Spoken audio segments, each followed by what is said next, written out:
Elle est partout, dans la rue, le métro, les aéroports, les stades, sous l'eau, sur terre ou dans les airs. La publicité extérieure ou pub outdoor est le troisième support après la presse et la télévision, avec plus d'1 milliard d'euros de recettes annuelles en France. L'outdoor, c'est tous les supports que l'on va rencontrer dès que l'on va sortir de son domicile. Alors il y a 3 grandes familles par convention que l'on identifie comme le mobilier urbain publicitaire, les abribus, les sucettes publicitaires, les colonnes Maurice.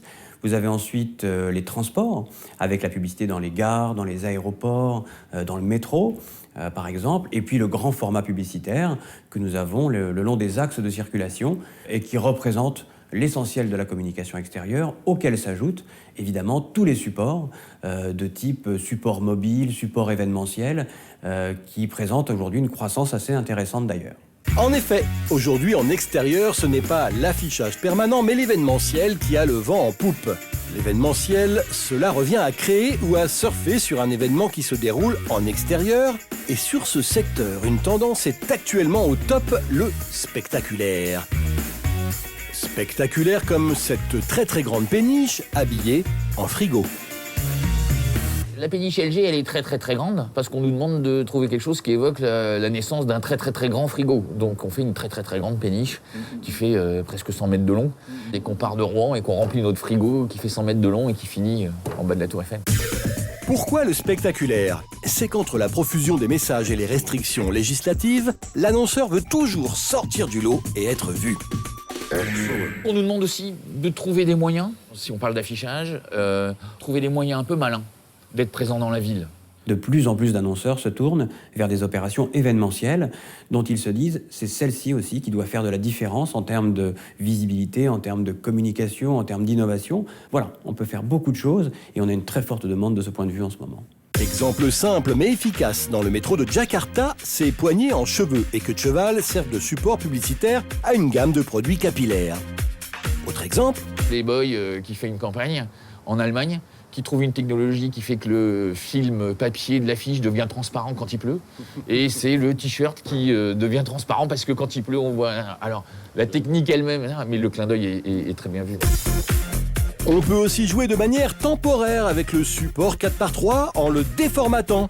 Le déformatage d'un panneau, c'est le fait de transformer ce panneau avec une vision en 3 dimensions, d'un découpage d'une voiture par exemple, d'une innovation spécifique qui va faire que le panneau va prendre une forme tout à fait différente pour la durée de la campagne et retrouver ensuite sa forme traditionnelle.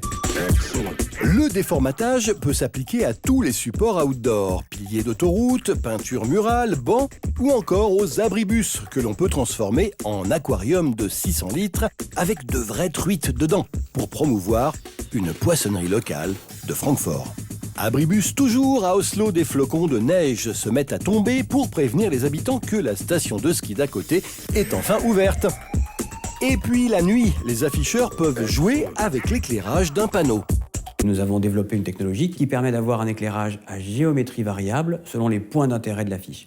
Et donc, si un annonceur nous dit « moi, ce qui m'intéresse, c'est de mettre en avant plutôt le visage, plutôt les mains, plutôt le texte », nous saurons programmer pour sa campagne une animation dynamique de l'éclairage en milieu urbain. Autre tendance, le mobilier interactif. Ça peut être simple, comme dans le cas de cette colonne Maurice faisant la promo du film La Cliente, et qui donne un numéro de téléphone permettant de télécharger une interview exclusive de Nathalie Baye sur son mobile. Ça peut être beaucoup plus sophistiqué. Ici, un magasin de jouets en ligne allemand a fabriqué des affiches en briques de Lego. Chacun de ces dessins représente un flashcode ou code barre de nouvelle génération qui peut être reconnu et déchiffré par un téléphone mobile. Résultat, les passants photographient l'affiche, le téléphone déchiffre le code barre et les connecte à un site web plein de cadeaux bonus et de promotions sur des boîtes de Lego. Rusé. Les terminaux mobiles et les nouvelles technologies permettent aujourd'hui, pratiquement partout, d'être toujours connectés au réseau. Et donc c'est ça qui fait que la mobilité est en train de servir notre média parce que les gens sont de plus en plus en situation de déplacement. Certains surfent aussi sur la crise, comme cette boisson canadienne qui loue une partie de ses panneaux à ses consommateurs. Ces derniers sont invités à passer une petite annonce sur les affiches, petite annonce qui sera personnalisée selon les villes, le tout créant de la connivence entre la marque et ses buveurs.